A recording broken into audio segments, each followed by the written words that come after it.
నమస్తే, నేను Kavitha. Welcome to I dream. Knockout స్టేజ్లోనే ఆస్ట్రేలియాని ఓడించి సెమీఫైనల్స్కి చేరకుండా చేసినటువంటి భారత్ ఫైనల్స్కి చేరకుండా ఇంగ్లాండ్ని అడ్డుకుంది. సెమీఫైనల్స్లోనే ఓడించి ఇంటికి పంపించేసింది. ఓవరాల్గా రివెంజ్ తీర్చుకుంది ఇండియన్ టీం ఆస్ట్రేలియా మీద, ఇంగ్లాండ్ మీద. ఇప్పుడు ఫైనల్ మ్యాచ్ మీద అంచనాలు ఎలా ఉన్నాయి? సౌత్ ఆఫ్రికాని తక్కువగా అంచనా వేయొచ్చా లేదా? ఓవరాల్గా ఇండియన్ టీం పర్ఫార్మెన్స్ ఎలా ఉంది? మనతో పాటుగా ఉన్నారు sports analyst, cricket commentator Venkatesh గారు. వెంకటేష్ గారు, నమస్కారం అండి. ఒక ఎక్సైట్మెంట్ అనేది లాస్ట్ 2 మ్యాచ్ల్లో కనిపించింది. అటు ఆస్ట్రేలియాని ఇంటికి పంపించింది, ఇంగ్లాండ్ ఆ ఫైనల్స్కి రాకుండా చేసింది ఇండియన్ టీం. ఒక ఎమోషనల్ సీన్ అయితే విరాట్ కోహ్లీ, రోహిత్ శర్మ వీళ్ళలో కనిపించింది. ఓవరాల్గా గతంలో ఎవరైతే సీనియర్స్గా ఉన్నారో మీకేమనిపించింది ఈ 2 పర్ఫార్మెన్సెస్లో, 2 మ్యాచ్ల్లో? ఎక్స్ట్రాడినరీ ఎఫర్ట్ అండి. ఎందుకంటే అక్కడ కండిషన్స్ మనకు సూట్ కాలేదు, టాస్లు ఓడిపోతున్నాం అయినా సరే ఓపెనింగ్ పార్ట్నర్షిప్ రావట్లేదు, విరాట్ కోహ్లీ కంటిన్యూస్గా ఫెయిల్ అవుతున్నాడు. ఎన్నో ఇబ్బందులు ఉన్నా సరే అక్కడ డిఫరెంట్ కండిషన్స్, డిఫరెంట్ కంట్రీస్, వాటన్నిటికీ అడాప్ట్ అయ్యి మన టీం ఇంత బాగా పర్ఫామ్ చేయడం, ఆడిన ప్రతి మ్యాచ్ గెలవడం, కొన్ని టఫ్ సిచ్యుయేషన్స్ నుంచి బయటపడడం, నిజంగా ఛాంపియన్ స్టఫ్. ఒక ఛాంపియన్ టీం ఎలా ఆడాలో అలా ఆడుతున్నారు.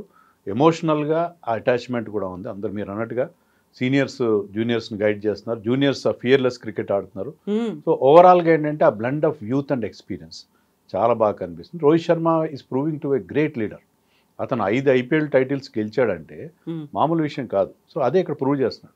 మొన్న వన్డే వరల్డ్ కప్ జస్ట్ ఒక్క బ్యాడ్ డే వల్ల ఫైనల్లో మిస్ అయింది, కానీ అతను టీంని లీడ్ చేసే పద్ధతి, యంగ్స్టర్స్కి అతను ఇచ్చే కంఫర్ట్ లెవెల్స్, ఇవన్నీ కూడా ఇక్కడ బాగా రిఫ్లెక్ట్ అవుతున్నాయని అనిపిస్తుంది. అందుకే మన టీంని ఎవ్వరూ అనుకోలేదు. ఎందుకంటే టీం సెలెక్ట్ అయినప్పుడు ఇది చాలా ఆర్డినరీగా ఉంది, ఎప్పటిలాగే ఉంది, మనం వెళ్తాము లీగ్ స్టేజ్లో గెలుస్తాము, నాకౌట్స్కి వచ్చేసరికి ఎప్పటిలాగే ఓడిపోయి వెనక్కి వచ్చేస్తామని మన ఫ్యాన్స్ అందరు కూడా they have resign to that thing, అందరూ అదే పద్ధతిలో వెళ్తున్నారు. సడన్గా ఈ టీం అద్భుతంగా పర్ఫామ్ చేస్తుంది. పాకిస్తాన్ని గ్రూప్ స్టేజ్లో మన టఫ్ మ్యాచ్ పాకిస్తాన్ ఓడించాం, సూపర్ 8స్లో ఆస్ట్రేలియాని ఓడించాం, అలాగే నాకౌట్స్లో సెమీఫైనల్లో ఇంగ్లాండ్ ఓడించి, ఇదే ఇంగ్లాండ్ చేతిలో 2 ఏళ్ల క్రితం మనం చాలా హ్యూమిలియేటింగ్ 10 వికెట్ల తేడాతో ఓడిపోయాం. అప్పుడు కూడా మనం చేసింది 168, 169 చేసాం, ఇప్పుడు 171 చేసాం, పెద్ద తేడా లేదు. కానీ ఈసారి this team is different. So ఆ చిన్న స్కోర్ను కూడా బాగా డిఫెండ్ చేస్తున్నారు, చక్కగా డిఫెండ్ చేస్తున్నారు, పెద్ద మ్యాసివ్ విన్ సాధించారు. చాలా మంచి, మీరు అన్నట్టుగా ఎమోషనల్ కోషెంట్ కూడా ఉన్నది దీంట్లో. ఎందుకంటే విరాట్ కోహ్లీ అండ్ రోహిత్ శర్మకి ప్రాబబ్లీ ఇది ఆఖరి వరల్డ్ కప్ కావచ్చు. సో వాళ్ళ ఆఖరి అవకాశం వరల్డ్ కప్ని తమ హయాంలో గెలిపించే ఒక ప్రయత్నం. సో ఇద్దరు ఆ పట్టుదలతో ఖచ్చితంగా ఉన్నట్టుగా అనిపిస్తుంది. గతంలో లీగ్లో కావచ్చు, నాకౌట్లో పెద్దగా పర్ఫామ్ చేయలేదు రోహిత్ శర్మ అనుకున్నప్పుడు, ఆస్ట్రేలియా మీద కావచ్చు, ఇంగ్లాండ్ మీద కావచ్చు, చేసినటువంటి రన్స్ అనేవి చాలా కీలకం. విన్నింగ్లో అవి క్రూషియల్ రోల్ ప్లే చేశాయి. ఆ కంబ్యాక్ అనేది ఎలా అనిపించింది మీకు? అద్భుతం అండి. Captain leading from the front అంటే ఇది ఇలా చేయాలి. టఫ్ మ్యాచెస్లో టాస్ ఓడిపోయినప్పుడు బ్రహ్మాండం. అక్కడ చూస్తే టాప్ క్లాస్ బౌలర్స్ ఉన్నారు, స్టార్క్, కమిన్స్, హ్యాజల్వుడ్ లాంటి వాళ్ళు. ఇక్కడ జోఫ్రా ఆర్చర్, రీస్ టాప్లీ లాంటి అద్భుతమైన బౌలర్స్ ఉన్నారు. ఇక్కడ వాళ్ళని ఎదుర్కొంటూ అంత అగ్రెసివ్గా ఆడుతూ పవర్ ప్లేలో ఎక్కువ రన్స్ చేస్తూ ఎక్కడ స్కోరింగ్ రేట్ కుంటుపడకుండా చూసుకుంటూ అట్ ది సేమ్ టైం పెద్ద స్కోర్లు చేయడం, అక్కడ ఒక హాఫ్ సెంచరీ, ఇక్కడ హాఫ్ సెంచరీ, అది ఎక్స్ట్రాడినరీ ఎఫర్ట్. అందులో 2 కూడా టఫ్ పిచ్లు. అఫ్కోర్స్ ఆస్ట్రేలియా మీద అంత టఫ్ కాకపోవచ్చు, కానీ ఈ సెమీఫైనల్ జరిగిన పిచ్ మాత్రం చాలా టఫ్ పిచ్. అది రోహిత్ శర్మ తప్ప ఎవ్వరు అక్కడ హాఫ్ సెంచరీ చేయలేదు. సో అలాంటి ఒక పిచ్ పైన అతను ఆడిన తీరు, టీంని గైడ్ చేసిన, విరాట్ కోహ్లీ ఎర్లీగా అవుట్ అయ్యాడు, రిషబ్ పంత్ తొందరగా అవుట్ అయ్యాడు, అయినా సరే ఎక్కడ కూడా స్కోరింగ్ రేటు తగ్గలేదు. సో 170 ఎప్పుడైతే బోర్డు మీద పెట్టారో we know that India is going to win. ఎందుకంటే ఆ టఫ్ పిచ్ మీద 170 ఒక 250 లాంటిది. సో అందుకని అతను మ్యాన్ ఆఫ్ ది మ్యాచ్ ఇవ్వకపోయి ఉండొచ్చు, కానీ his effort is the real reason for our win. So అతను తర్వాత కెప్టెన్గా అతను టీంని, తన రిసోర్సెస్ని హ్యాండిల్ చేయడం, అక్షర్ పటేల్కి పవర్ ప్లేలో బౌలింగ్ ఇవ్వగానే 4th ఓవర్లో అతను వచ్చి రావడంతోనే బట్లర్ వికెట్ తీశాడు. సో అతను తీసుకున్న నిర్ణయాలు కానీ, కెప్టెన్గా టీంని అతను గైడ్ చేసిన విధానం, so it was out and out Rohit Sharma effort అటు ఆస్ట్రేలియా మీద విజయంలో కానీ, ఇటు ఇంగ్లాండ్ మీద విజయంలో కానీ. ఒకవైపు రోహిత్ శర్మ, మరోవైపు సూర్యకుమార్ ఏమో బ్యాటింగ్, ఇటు బౌలర్లలో ఒక్కొక్కరు 3 వికెట్లు తీయడం అనేది ఓవరాల్గా స్పిన్నర్లకి అనుకూలంగా ఉంటుంది. ఇంగ్లాండ్ మీద స్పిన్నర్లను ప్రయోగిస్తారని మీరు గతంలో చెప్పారు, అదే జరిగింది. మ్యాజిక్ అనేది వాళ్ళు స్పిన్నర్లు చూపించారు. సో క్రూషియల్ గేమ్, కీలకమైనటువంటి మ్యాచ్లో అందరూ ఎదురు చూస్తున్నట్టుగా గెలవడం కాదు, రివెంజ్ తీసుకోవడం అని అంటారు. సో అది జరిగింది. సో నెక్స్ట్ మ్యాచ్ అనేది ఎట్లా ఉంటుందంటారు అసలు? నెక్స్ట్ మ్యాచ్ అంత ఈజీ కాదండి. సో మన టీం చాలా బాగా పర్ఫామ్ చేసిన, అంతా బాగానే ఉంది. బ్యాటింగ్లో బౌలింగ్లో మనకి హీరోస్ ఎమర్జ్ అవుతున్నారు, ఎవ్రీథింగ్ ఈజ్ ఫైన్. కానీ south Africa is the toughest opponent ఇప్పుడున్న ఫామ్లో. ఎందుకంటే మనం ఎలా అయితే అన్ని మ్యాచ్లు అన్బీటెన్గా ఫైనల్ చేరుకున్నాం, వాళ్ళు కూడా అలాగే చేరుకున్నారు. ఇండియా ఇంకా ఒక మ్యాచ్ తక్కువ ఆడింది, ఒక మ్యాచ్ వర్షం వల్ల రద్దయింది మనకి. కానీ వాళ్ళు అలా కాదు, 4 మ్యాచ్లు గ్రూప్ స్టేజ్లో గెలిచారు, సూపర్ 8లో 3 మ్యాచ్లు గెలిచారు. సెమీఫైనల్లో ఆఫ్ఘనిస్తాన్ లాంటి ఒక ఎమర్జింగ్ టీంని చిత్తుగా ఓడించారు. So they have won 8 matches in a row. 8 match, మనం 7 మ్యాచ్లు గెలిచాం, వాళ్ళు 8 మ్యాచ్లు గెలిచారు. 8 కూడా టఫ్ మ్యాచెస్ గెలిచారు, టఫ్ గ్రూప్లోంచి వచ్చారు వాళ్ళు. సో ఆ టీం ఏంటంటే గతంలో వాళ్ళకి చోకర్స్ అని ఒక ట్యాగ్ ఉంటుంది వాళ్ళకి, ఎప్పుడు ఏంటంటే టఫ్ సిచ్యుయేషన్లో చేతులు ఎత్తేస్తారు. కానీ వాళ్ళు గెలిచిన మ్యాచ్లు ఎక్సెప్ట్ సెమీఫైనల్ అన్నీ కూడా చాలా చాలా నేరో విక్టరీస్ ఉన్నాయి, అన్ని థ్రిల్లింగ్ మ్యాచ్లు, లాస్ట్ ఓవర్ ఫినిషెస్ చాలా ఉన్నాయి. సో వాళ్ళు ఇప్పుడు దాని నుంచి బయటపడ్డారు.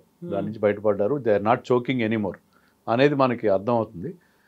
అండ్ వాళ్ళ bowling attack probably the best in this world cup. India bowling బాగుంది, బుమ్రా ఉన్నాడు, కుల్దీప్ ఉన్నాడు, అక్షర్, హర్షదీప్, అందరూ బాగా బౌలింగ్ వేస్తున్నారు.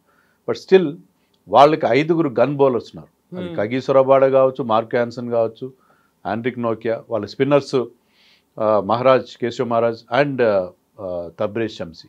సో 5 ఎవరు తీసిపోని బౌలర్స్ ఉన్నారు వాళ్ళకి.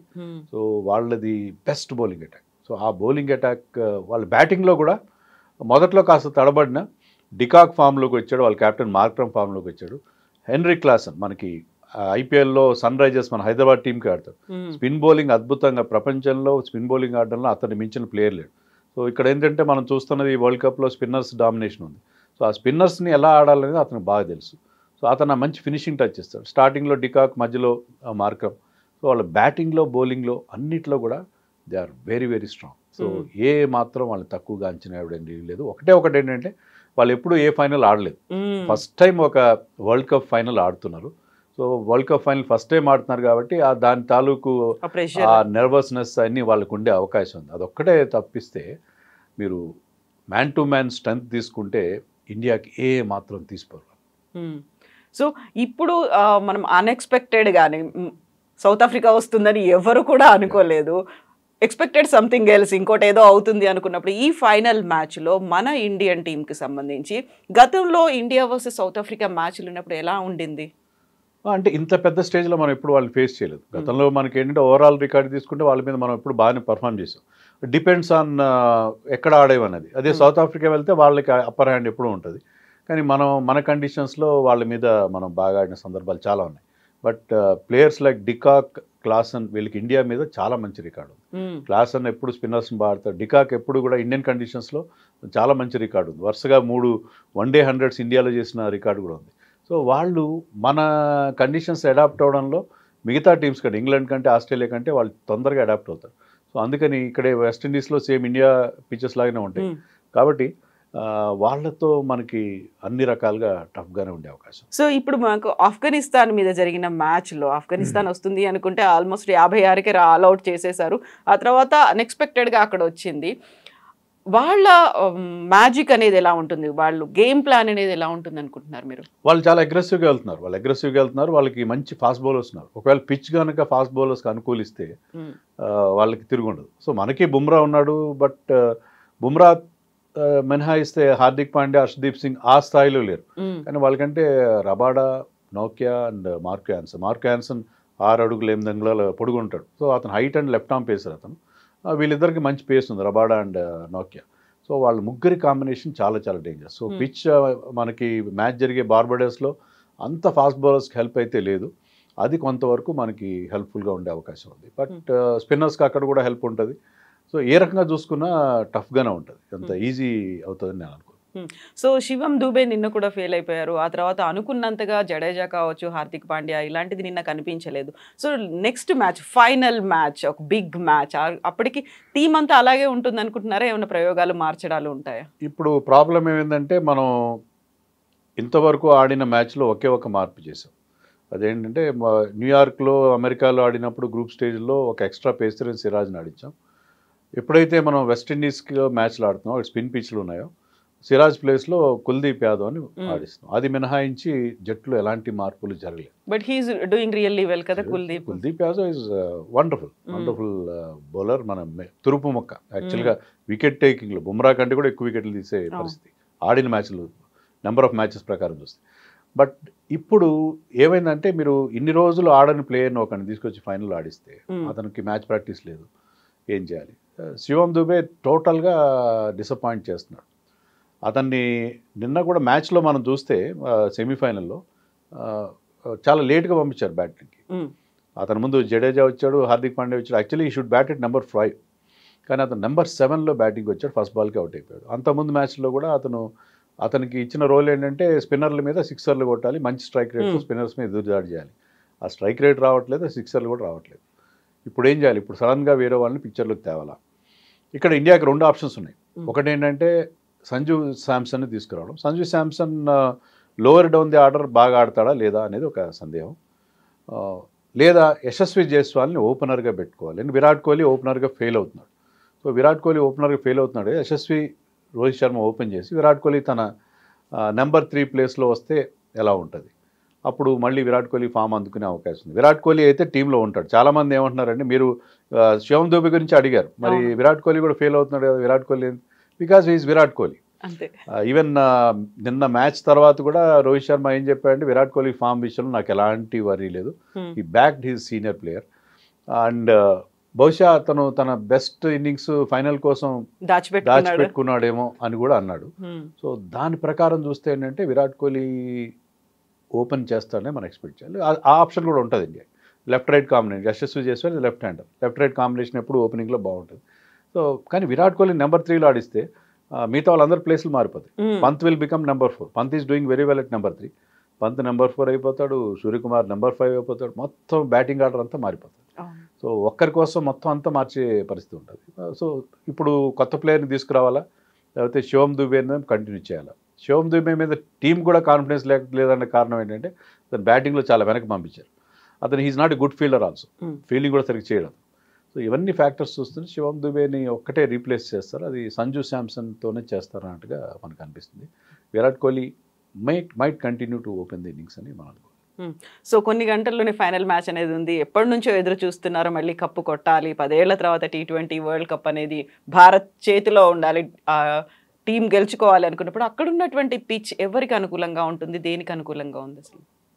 ఇప్పుడు మనం ఇక్కడ చాలా బ్యాడ్ పిచెస్ చూసాం, దారుణమైన పిచెస్ చూసాం. ముఖ్యంగా Afghanistan south Africa semi-final pitch అయితే 56కి ఒక ఇంటర్నేషనల్ టీం అవుట్ అవడం అంటే చాలా దారుణమైనది. ఈవెన్ మన ఇండియా సెమీఫైనల్ కూడా పిచ్ ఏమాత్రం బాగాలేదు. కానీ బార్బడోస్లో మనం చూసింది ఏంటంటే ఓవరాల్గా కాస్త బెటర్ పిచ్ ఉంది.